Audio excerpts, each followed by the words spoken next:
Hello kabaybay! For today's video, maayong adlaw na po sa inyo ang tanan no. Karon kabaybay, ang atong video maskin tuod kita ra isa, magsigin gyapon ta og bungsod kabaybay katong sa daplin lang nga bungsod dili katong sa lalom. So sa daplin lang nga tuang siginon karon. So karon kabaybay, ang atong gamit dili pod waterproof. So update na siguro ko kabaybay pag humanan no og sigin para makita po ninyo ang isda para kahit papaano makita mo press kong isda. So mag-change outfit ta para rin natangan mo adto.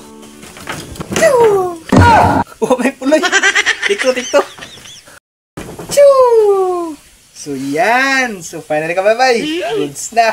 So, karon kabaybay, ready na ko. Subira na ako para makita na po kag-presko nga isda. Ay, kumala ka lang kabaybay. Kita, giga karon. So finally kabaybay, nahuman na gid ta og sigin kabaybay no, eyes on me. So karon kabaybay medyo pitos gid kabaybay no, gagmay ra gid ta nakuha. O ingon lagi ko sa kuha lantaw ba na magis balde maglantaw pastil. Sus naong gigikisda oh. Wala pa lagi na sulod oh, stilan na. Si.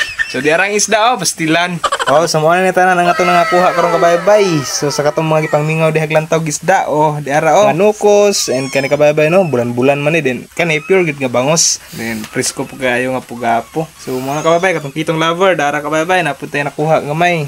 So mao lang ta kabaybay, daghan kayong salamat og see you sa next vlog. Isda mo na isda.